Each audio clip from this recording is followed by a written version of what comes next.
So I'm not really sure where we go from here. I mean, I put a lot of information out there, and it's not easy to track with. It's so much easier just to, I mean, we get these little 15-second media advertisements all, through the phone and across Tubi when I'm watching my smart TV, and they know how to really just kind of paint a pleasant little, feed the expectation of what our lives are, how we're supposed to live, how we can play a little game with the Doritos and make a duck mouth when we eat our Doritos, and everything is just commercialization now.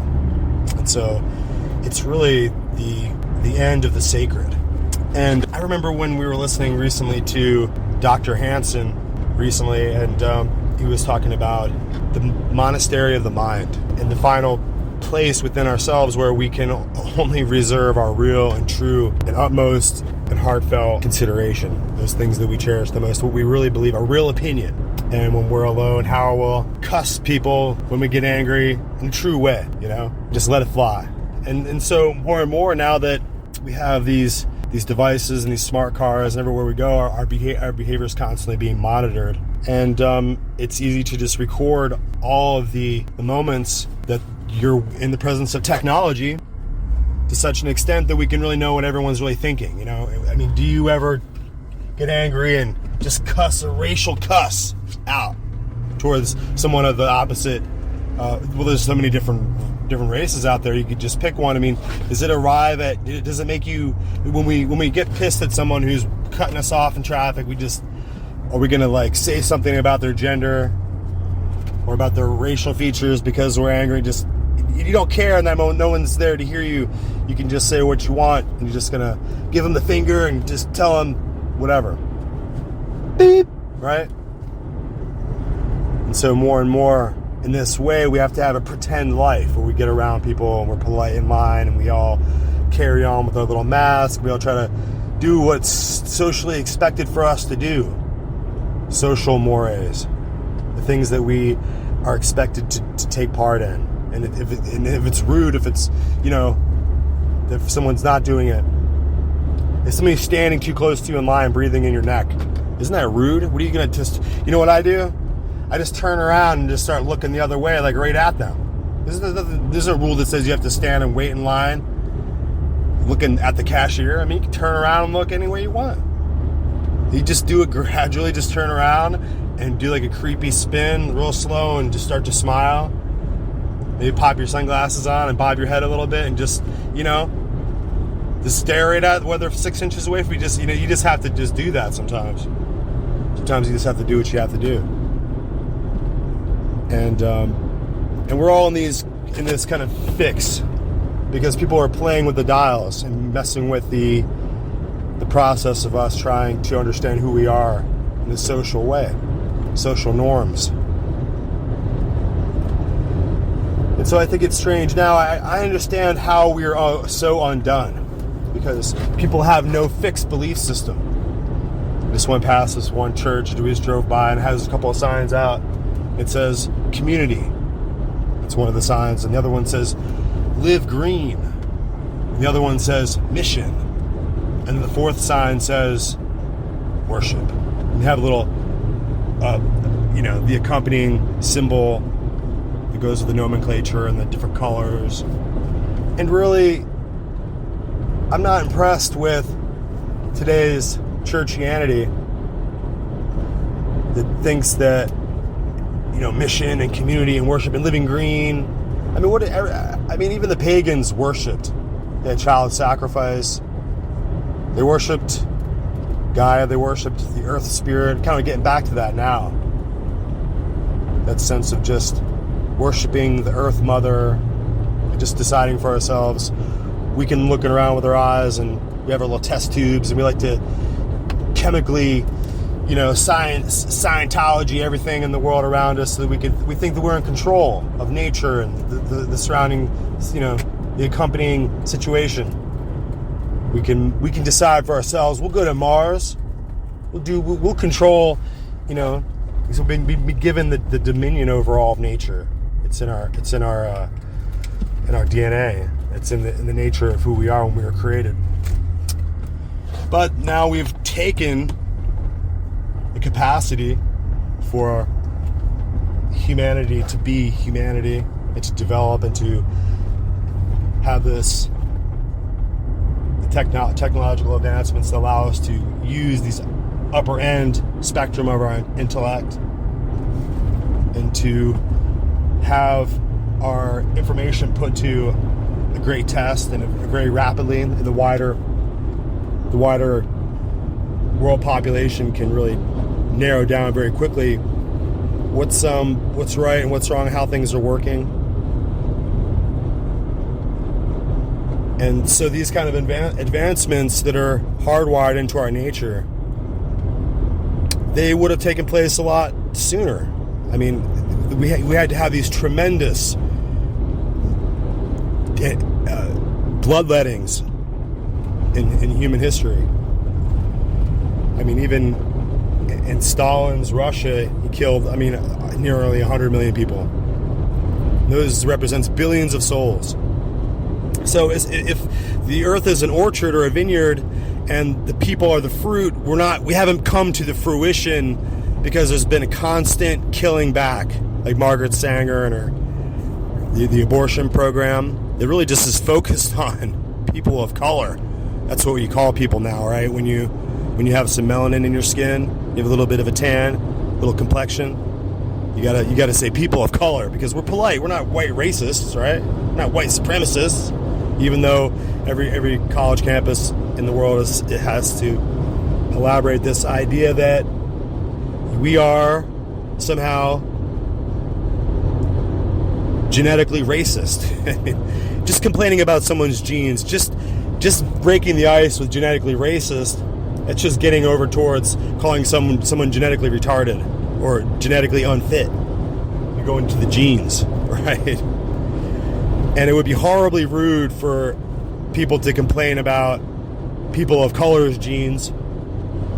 But it's popular now to pick on Whitey, so we have to label him as hopelessly genetically racist. So it's really just a way of rolling back any kind of Western civilization that had Caucasian or European people involved. And it's all part and parcel of a program. And you have to understand how frustrating this is for people they don't understand. But today's Sunday worshipers, it's not going to get it done. See, the Lord God is an all-consuming fire. And He doesn't share His glory with anyone else. It's just simple as that. It doesn't matter what you worship. You can worship the sun, you can worship community and living green, you can worship anything you want, but it doesn't have any meaning. Just because you have the capacity within you to worship, so did the Mayans. The Mayans worshipped, and they thought that they could control that they could see and read the stars really well from what we understand, according to their records. But they couldn't control much because they're gone. So that's humanity always think it's going to do something to worship, or we're going to let this blood. That's what's happening. We're killing millions. So today, in the name of women's liberty and liberation, the popular culture would have a woman think nothing of just killing her young. And this kind of child sacrifice is something that was always really convenient in a wicked and adulterous generation. Okay, so a wicked and adulterous, whoever they think is cute, and then bam, some of them sperms get up in you, and then you need to go ahead and have an abortion and just kill that, because that's not part of your plan for your life. You're not going to spend all your time.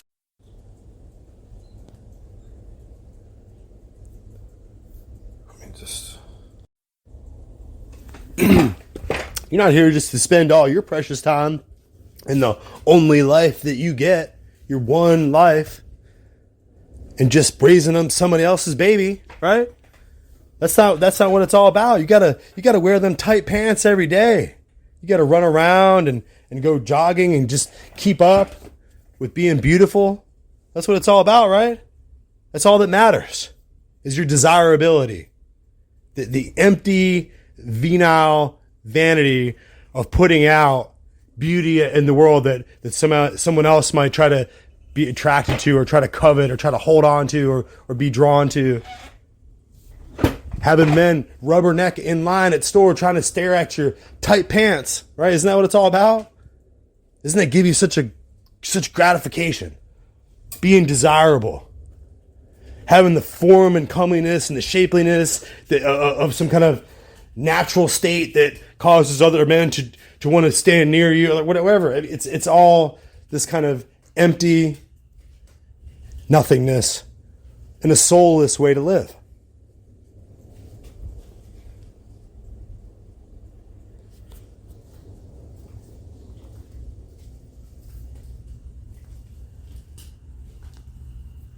And that's really where we're getting at, guys.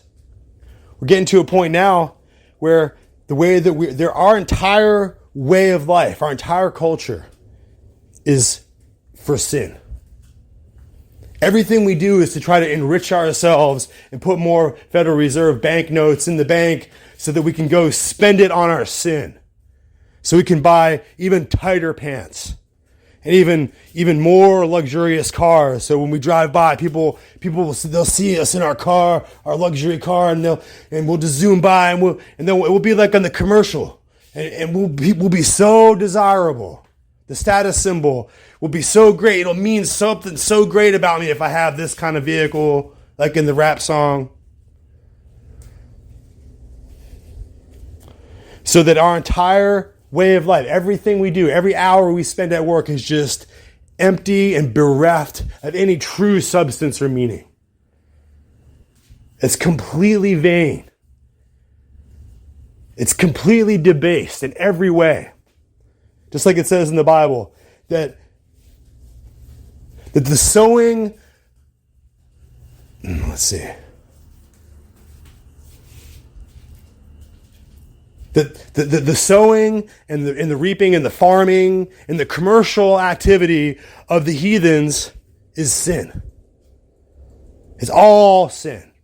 This is how it was back in the days of Babylon, where they would take their entire generations of youth and they would cut them open and spill their blood to sacrifice to Dagon or to Baal or to Ashtaroth or whatever god or wherever the imagination that they imagined.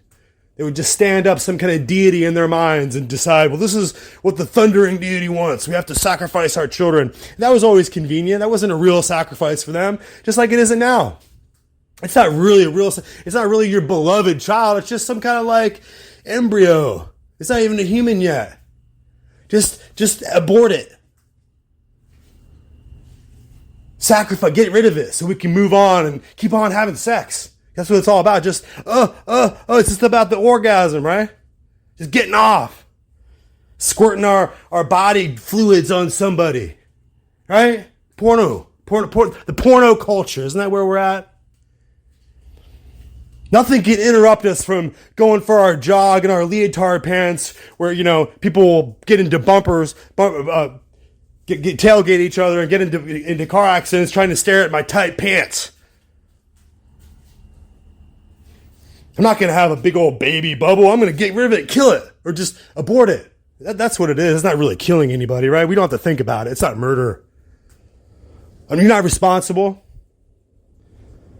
And I would agree. You know who's responsible? The man. Whoever the guy was that ejaculated up into your ovum area and had the baby and was gone and terrified you so greatly so that you thought, oh my God, I'm left alone with this pregnancy. I'm doomed. I can't, my job, my future, my whole life is down the tubes and I'm going to have this brat. Instead of it being a wonderful thing where everyone's congratulating and buying gifts and lifting you up in your chair and saying, look, this is so wonderful. You're having a new life come into the world. You're so blessed. No, this is a shame. The guy's gone. He's going to get his wallet out and pay for it. That's where the sacrifice part comes in. Just get rid of it. It was just a meaningless night of orgasmic lust. It wasn't supposed to be a divine human soul. I had no intention. I just used you for a fuckhole. I didn't mean for there to be a baby that comes out after as a result, right? That's where God had designed this.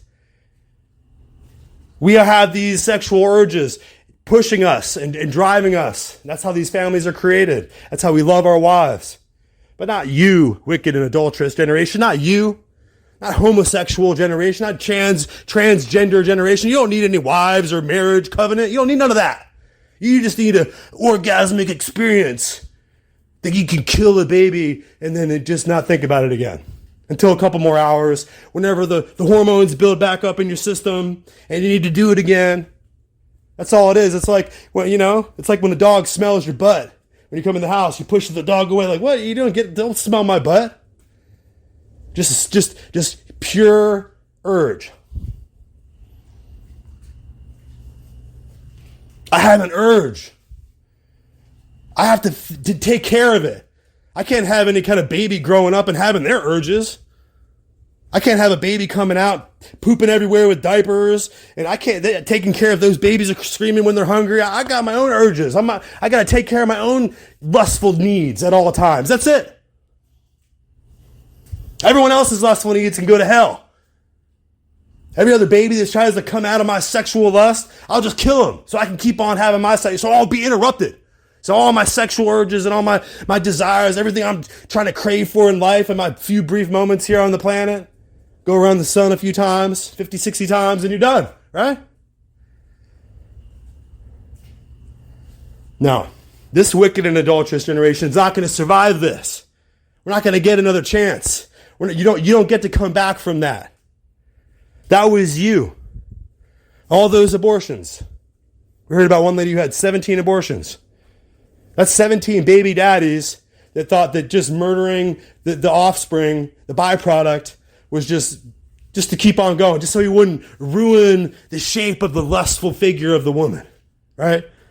So she can keep on looking like she hasn't had any babies. Because that's more desirable when we fuck. I don't want to look and see like a baby belly there. No, right? That messes it up. Makes me think of responsibilities and children and grandchildren and college tuition and futures that aren't mine. Other people's futures. I don't want to think about that. I just want to keep sticking it in the hole because it makes me feel good.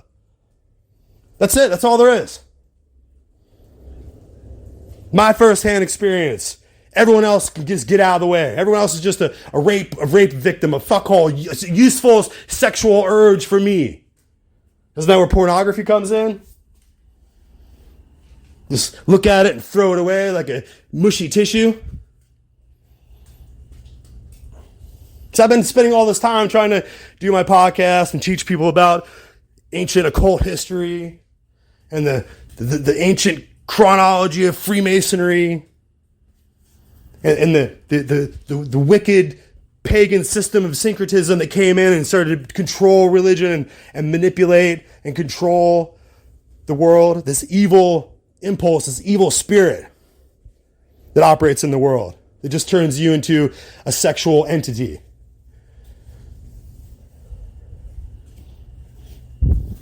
That's where it's all leading to, right? That's why we need to think about homosexuality and heterosexuality and transgender things, because it's all about penises and vaginas. Or chopping them off and making it, I want a vagina, I want a penis now. I want to switch. It's all that matters. Is what you grind off on and what that does for you. And everyone has to see it on your sign when you wave it around.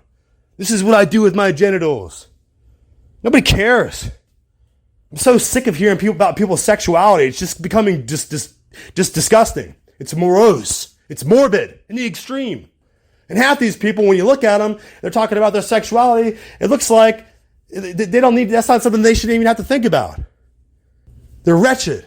So that's what we're going to talk about today. We're going to talk about some of the things that matter. That's what's ruining men's minds. Pornography is totally dangerous. It's totally addictive. It's totally evil. No one wants to talk about it. It's on everyone's phones. And it's ruining marriages. And the way that people project the sex act, it's having sex, being intimate, having intercourse with your partner, with your spouse, it's not something that you should be looking at like a voyeur in third person.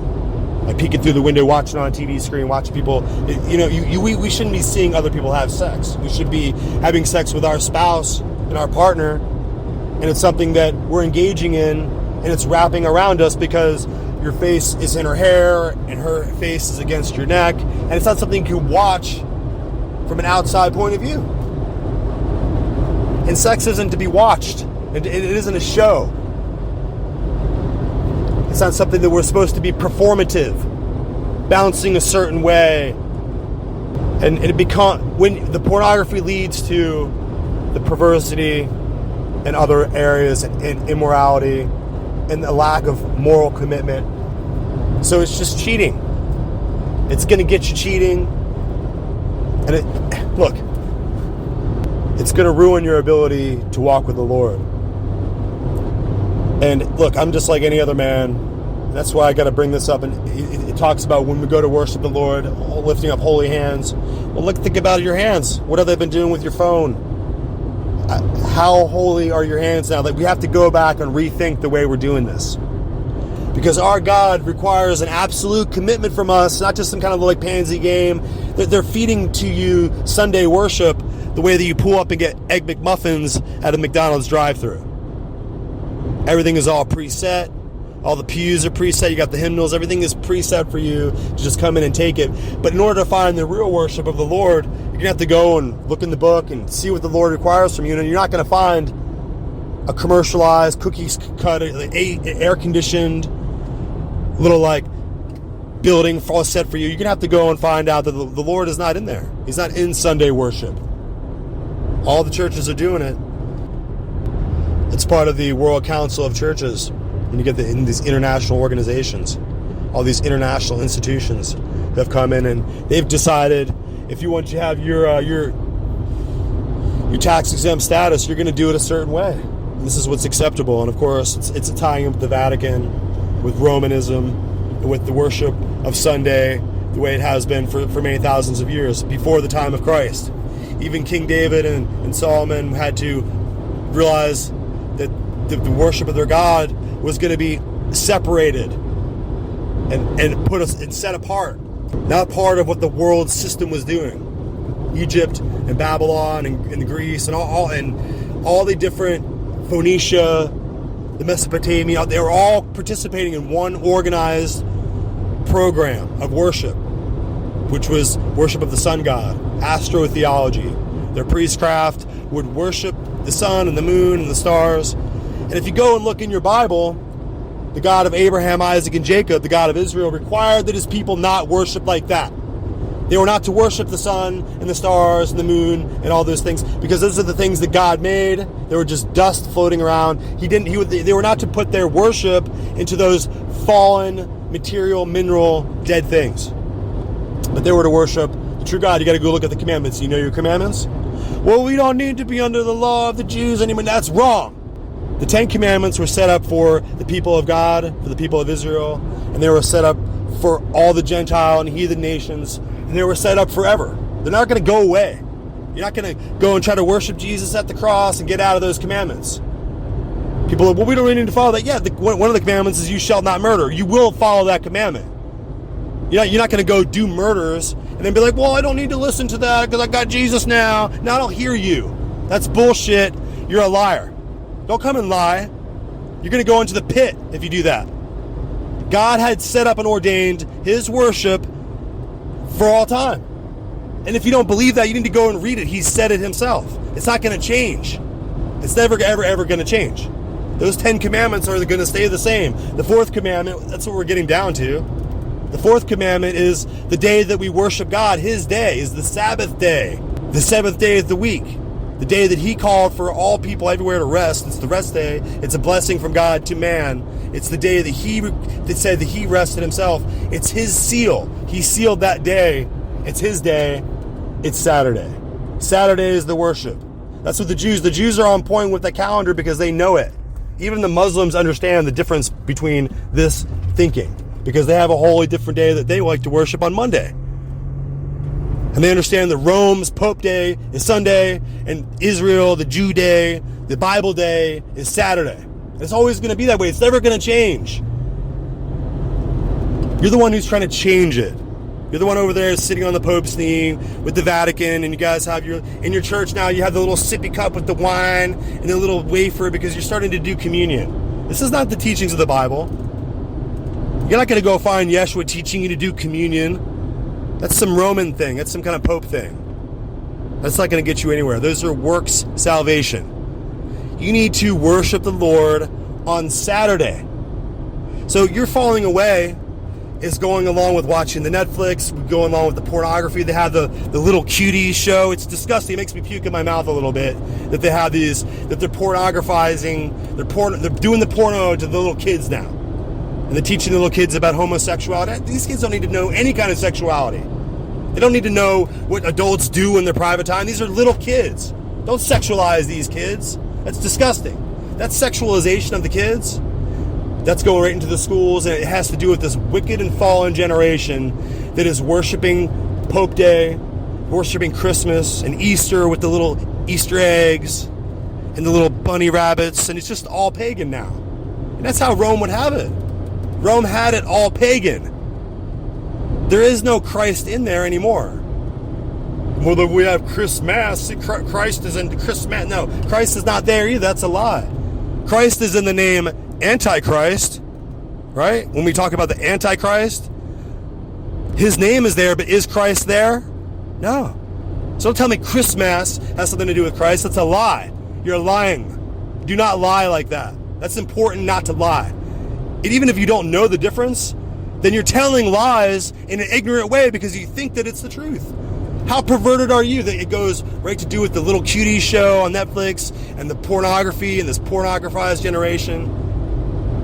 You're pornographers. Because the next thing you know, you're going to take your phone out and you're going to start to take pictures of you and doing sex acts with and put them on the internet. That's what people are doing, guys. That's what's happening.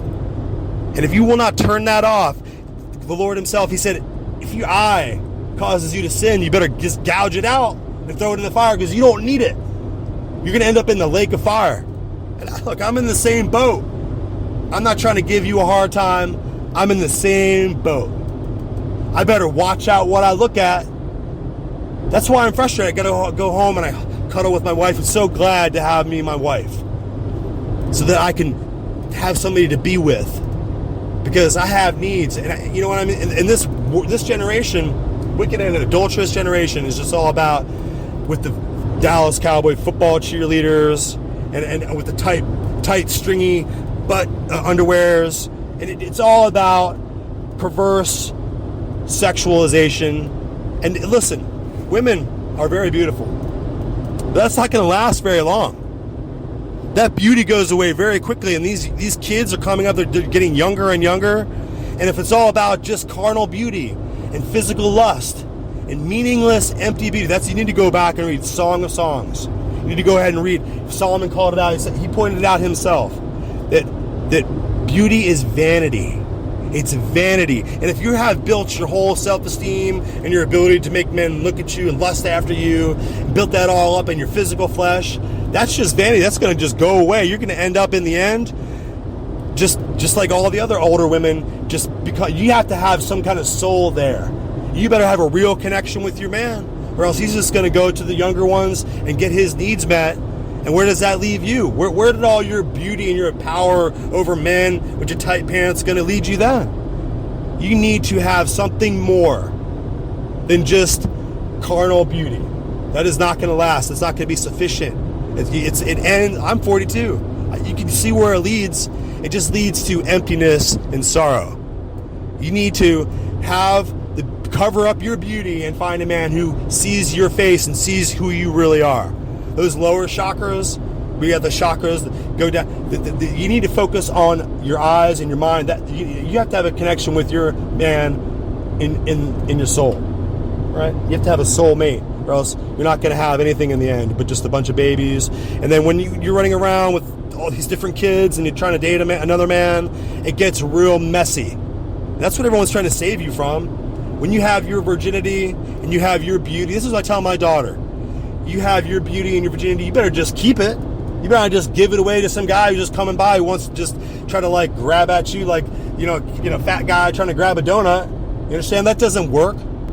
Where does that leave you after you just give all of your value away?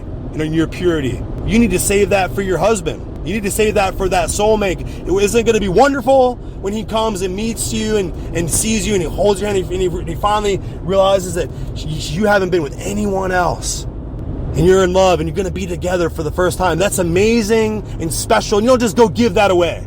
I hate this idea. I see these kids in high school are going to go bang some guy on prom night and just get rid of that virginity. It's so horrible. It's so wicked and it's so vile. Because you desperately need that power and that virtue between you and the Lord.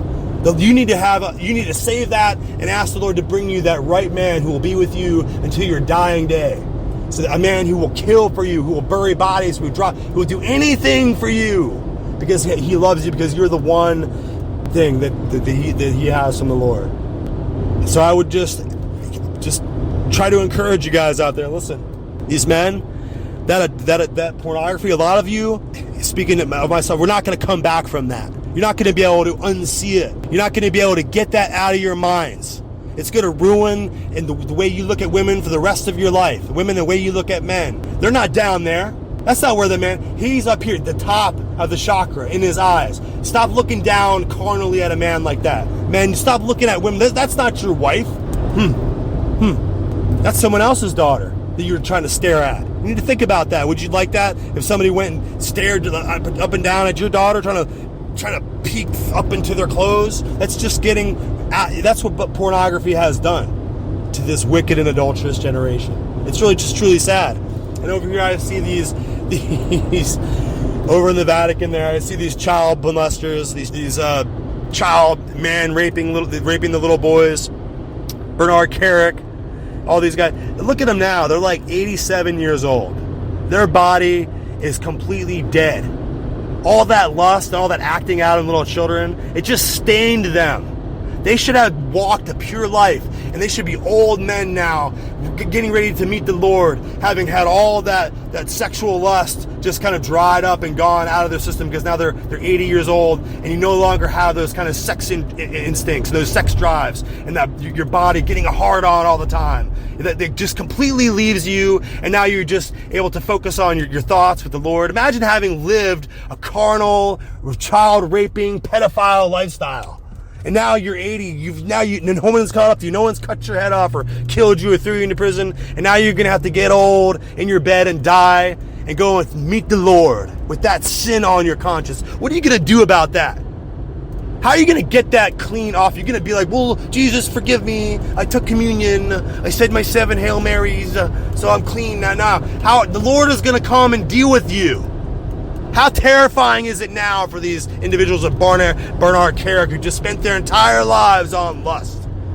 Spent all their being, all the seeds that they had to sow. They didn't go get married and have a wonderful, uplifting, beautiful sexual relationship with a wife. No, they went and acted out on children in the most depraved and act of just craven and bestial and hateful sexual recklessness that you can imagine. How can someone allow themselves to act so animalistic? What could be of any interest in a child? There's nothing there of any sexual interest. That there could be nothing there that could draw. The only thing that the lust of them draws to is to destroy that little baby or that little person, that young child's ability to connect with other people. It's just an act of total destructive abuse. And this is what you're going to see coming out of the Vatican. This is the kind of behavior that they accept in their priests, because it destroys the populace. Because they're there to weaken the manhood. They're there to make sure that those little boys never become real, virile men. They're there to make sure that they become this kind of homosexualized, perverted generation of kids who are transgendered with the gender dysmorphia. That's where it's going. That is the result of all this child abuse.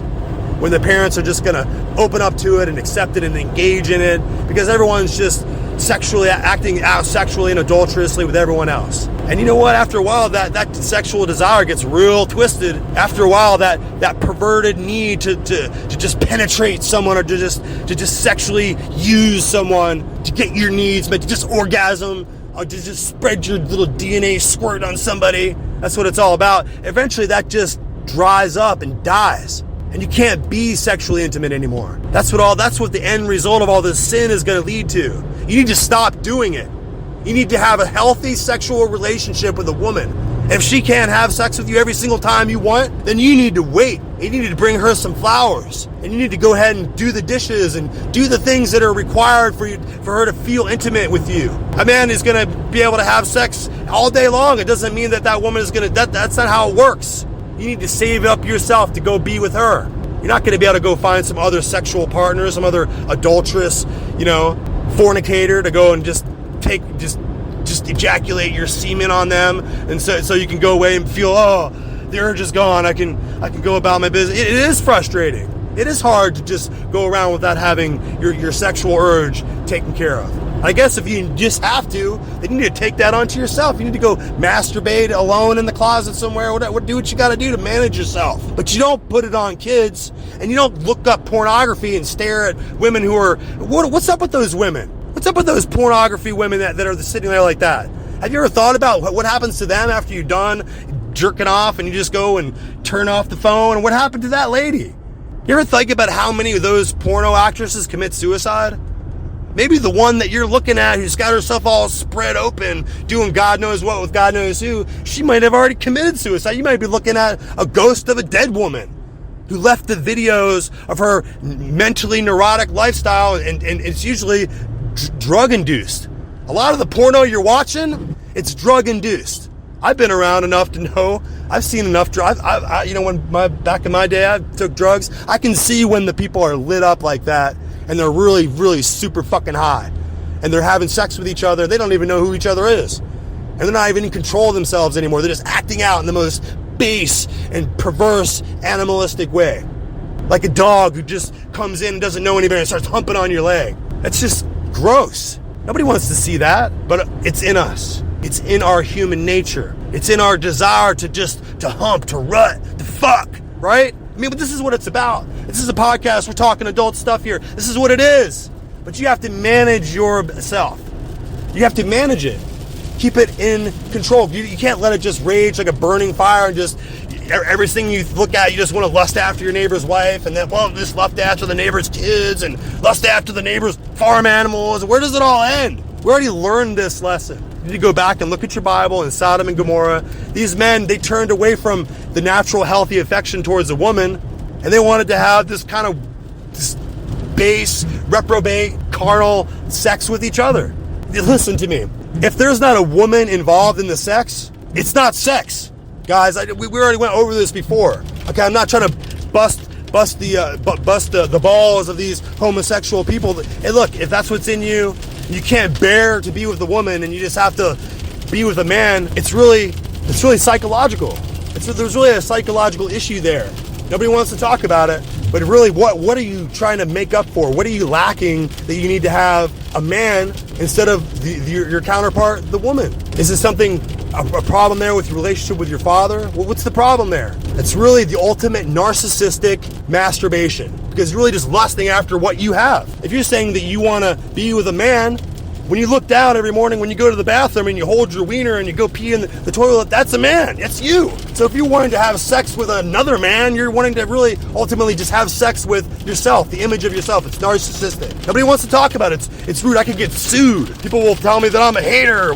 Now listen, it's natural for a man to want to be with a woman. It's obvious. It's just the way it was designed. And if you're not desiring after that natural way, then the way you're desiring after is unnatural. I'm not saying that that's going to ultimately make you immoral, or I'm just pointing out that there's an issue there, because when there's only sex happening in this biodiverse system that we live in when there's a man and a woman having sexual relations together. Their pieces fit. Their pieces go together. Now, if you don't have a woman there and you're just a man and a man, then that's not natural. There's no sex. There's no hardware for it to go together. The two wieners can't mash up together. They're gonna talk like fifth graders. The two wieners can't mash each other into having sex. Okay, you can grind your wiener up against a fence post. It doesn't mean you're having sex with it. And then if you want to jam your wiener into the dude's butt, that's not natural either. But the truth is that even a woman has a butt. And if that was just something that was so awesome that just jamming your wiener into a butthole was just so great, you could do it with your wife. You don't need a man still. There's no point in having sex with a man unless you're just avoiding having sex with women. because maybe you want to be able to just pull up to a rest stop by the side of the highway and jump out and look in the bushes and there's some guy jerking off and you just have sex with him right now. It's instant gratification, instant lust, instant sexual fulfillment. There is no relationship. There's no actual sex actually happening. You're just orgasmically masturbating with someone who's helping to masturbate you. That's not sex. That's not an intimate relationship. That's not marriage. Okay, I mean, this is the way it is in a wicked and adulterous generation, in a porno culture. This is just how it is. This is how everyone, they don't want to think about it. They don't want to admit to the truth of this reality, but that's what we're dealing with. So I don't say these things in order to upset you. It's because I love you.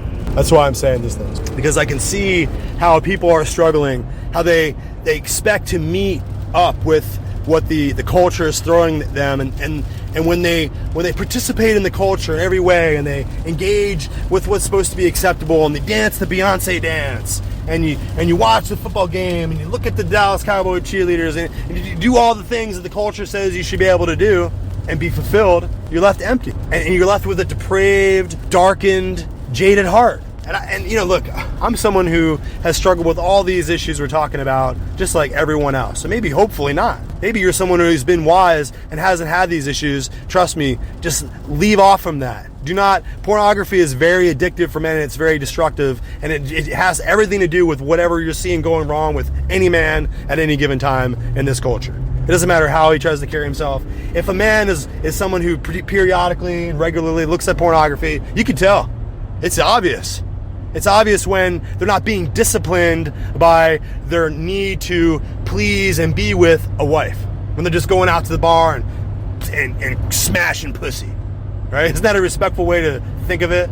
Just smashing pussy, right? When you go, that's all you do. Just live in a carnal way. Just my testosterone juices are filling up. I got to find a way to have sex with a woman, and that's where all this. The women just purchase the man like bread, just like nothing, because the men are owned, because they have to whip out their money and go, and here comes the woman strutting along, and he can't resist it. He's got to, the prostitution thing. The whole thing is this. It's biblical.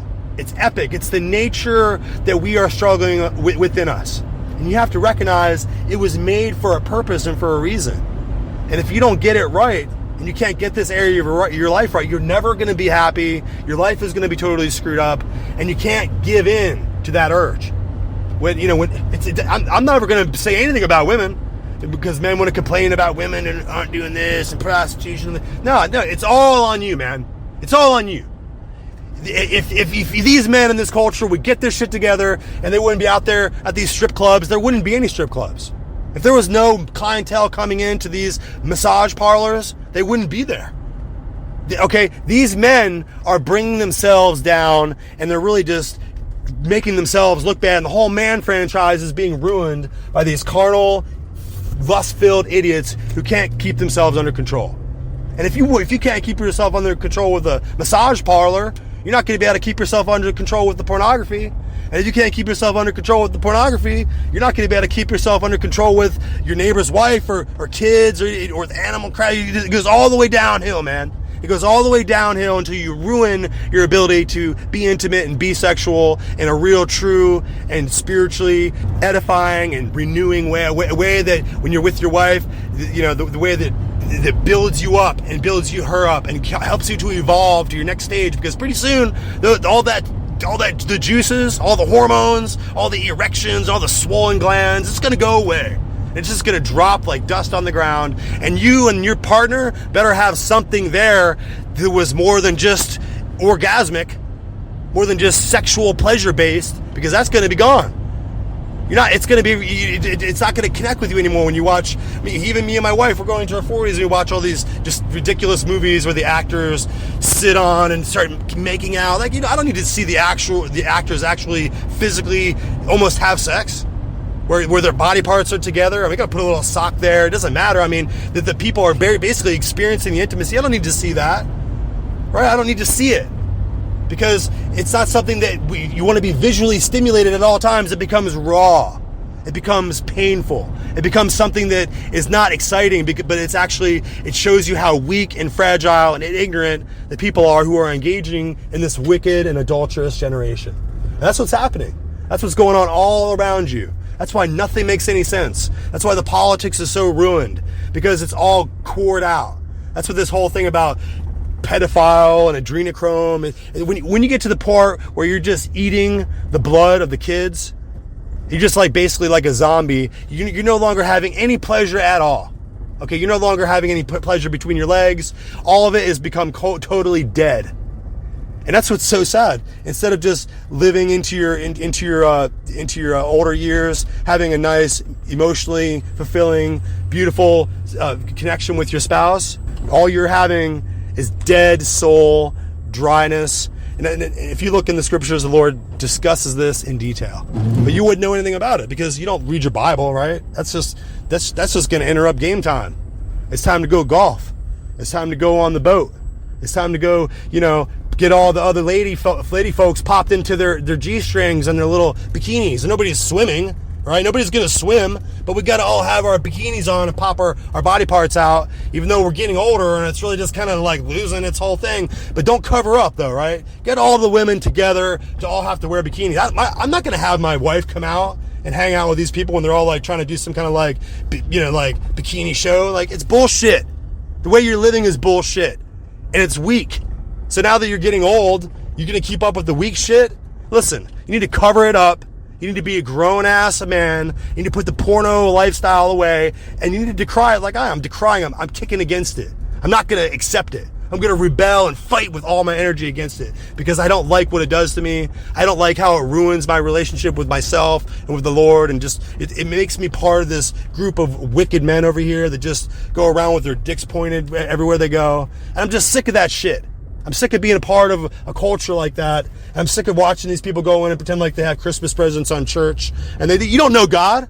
You're not with the Lord. I don't care if you go into like green living community, worship. Your church is fake. You're fake. Your belief in God is fake. The day that you're choosing to worship God is the wrong day. Your Christmas culture is fake. It's not real. It's a lie. So that's what's leading you into this wicked and adulterous, lust-filled crap. You should be able to connect it up together. You should know what's right. You need to go back to the Lord and repent. You need to go back to the Lord and get it right. And you need to work on that relationship with your wife. If you don't have a wife because you just turned her over to adultery, get her back. Start to honor her. Stop looking around at all these other women and just look at your wife only. That's what you need to do. She's the only one. And even if she's a little bit overweight right now, or she's been working out, she's a little bit skinny, or whatever she is, she's your wife. She's the only one that there ever is going to be.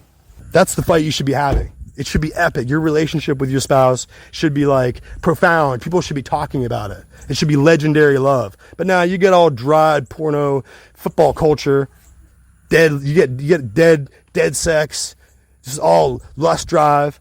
Every time you get a little bit of your blood pumps from your brain down into your penis because, but you look at these commercials. Look at how the women, somebody needs to set them aside and say, wife, stop wearing these black leotard pants everywhere. Stop showing off your body to the eyes of other men who aren't even your husband. If you're at home, wear the black leotards. Let your man see your beautiful body. Let him just want to walk up and just squeeze you because of how beautiful you are. But when you go out the house, cover that shit up. And then don't act like you're going to go to church on Sunday with an Easter egg and that you're going to be worshiping God. Because you're not. You're a liar. Stop lying. But people love to have this convoluted and kind of ignorant religious debate with me constantly about whether or not we're supposed to obey the commandments, or we do have to obey the commandments, or whether we're Judaizers, or whether we're being brought under the law again. Are we being brought under the law again after we've been freed from our sins by the work of Christ? And this is just a convoluted, idiotic debate that people out there in the world it just sounds like Christianese. It just sounds like a bunch of ignorant foolishness, and that's exactly what it is. Because the Lord lived his entire life by those commandments so that he could be worthy of putting his own life down as a sacrifice to save all of us, because we could not keep that law. We couldn't stop doing murders. We couldn't stop dishonoring our parents. And we couldn't stop from coveting after our neighbor's things. We couldn't stop ourselves, but he did. He fulfilled that law so that he could be the one that we point to now as the one who takes care of our sins. But that is after we arrive at Christ and we receive his work because we couldn't do it, and we receive his sacrifice to cover our hearts so that we can go to heaven, that doesn't mean we go back and start breaking the law. No, now it's even doubly more important than ever before after you receive Christ that you go and listen to that law and to do it not because it saves you or because you're under the law, but because you love God and you will love his commandments, and you'll be like King David, constantly having the commandments and the law of God before your eyes and striving every day to do it, to make sure you don't murder, to make sure you don't steal, to make sure you don't bear false witness and lie. Those are things you're trying all the time to do. I'm trying to make sure I don't murder, steal, and lie. Aren't you? What's it got to do with Jewish law? What's it got to do with being a Judaizer, being brought back under the law of the Jews? That's got nothing to do with it. God's law isn't the law of the Jews. God's law is God's law, and it's always going to be God's law. He's always going to be requiring that we don't murder, we don't steal, we don't lie. We recognize the Sabbath day is his day. We had no other God before the living God. Those are the commandments. That's what's required for us. It's always going to be that. We just 10 fingers, 10 toes, 10 commandments. You need to get used to it. Get used to going back and loving the law and recognizing that that's what Christ walked perfectly for our sake, because we couldn't do it. And we still can't do it. But we're going to try every day to tell the truth and not to hate our neighbors or hate people around us, because that's what leads to murder. We're trying not to steal, but be honest. We're trying to do the commandments. We're trying to do our best to remember the Sabbath day, to keep it holy. That it's the Lord's day. It's not that hard to work out. So don't give me this crap about, I'm not going to be brought under the Judaizers of the law or the circumcision. Nobody's circumcising anything. But the point is that when you go today, baby infant boys in the hospital are circumcised not because of the law of God, but because it's healthier. It's a medical practice. It's better for them if they do it. It's better for the woman because it's healthier for her body parts later on. We do circumcision because it's clean. You don't have to make it religious. We do wise things because they're good. It's not about the Jews and the law of the Jews. I just get so tired of y'all people saying that and arguing that ridiculous debate. We have to get really back to the heart of this really simple but significant matter. And that is the process of duping the church into this Holy Communion age. And then they like to whip out these scriptures about what Jesus taught us to do Holy Communion, and then hold up this cup and remember this cup as I remember you. They do the whole thing. But what they fail to tell you, whether you're in the Roman Church or the Methodist Church, the Presbyterian Church, they're really all coming down in this single formula, this Holy Communion. There is no such thing as Holy Communion. What there was something called Passover. And it was the Passover Seder. And it was this once-a-year special ceremony that commemorated the historical event of God bringing his people people Israel, which are symbolic of everyone in the world.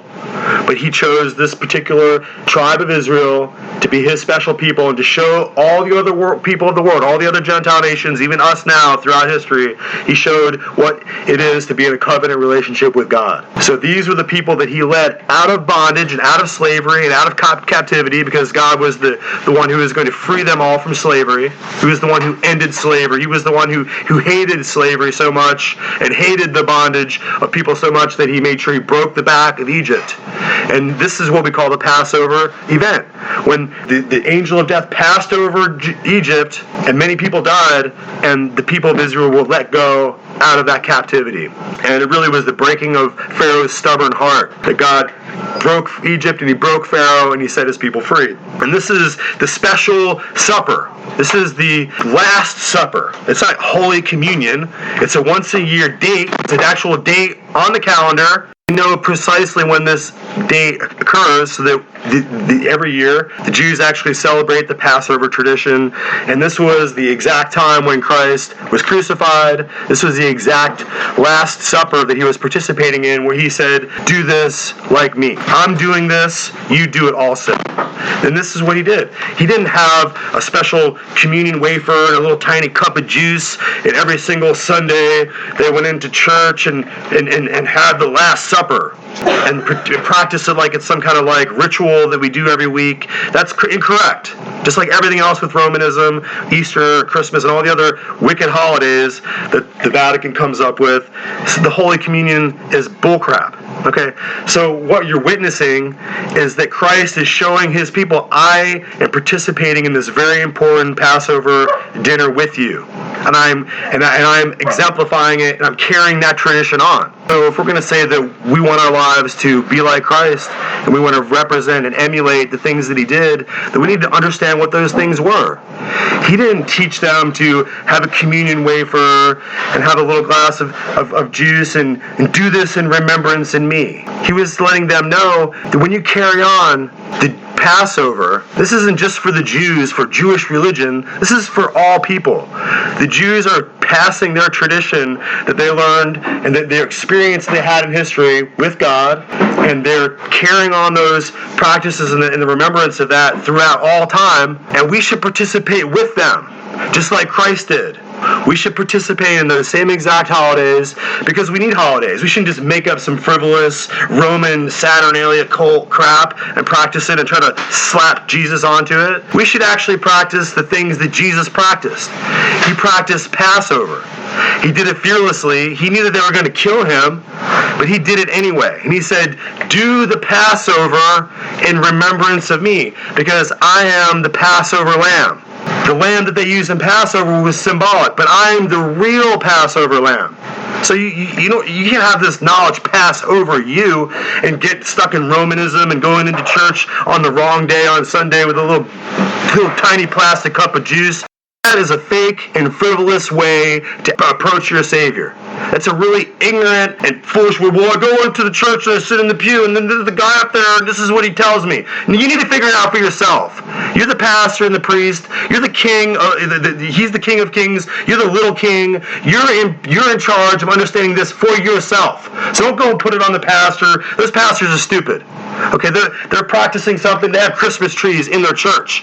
What kind of ignorant thing is that to do? Don't go into a church where they have Christmas trees in there, where they're worshiping Baal, and then act like, I don't understand how it got screwed up. You screwed it up because you're not reading the scriptures and you're not doing what it says. Okay, so you have fallen away. This is how you've corrupted your relationship with the Lord. That's why you have no power with God.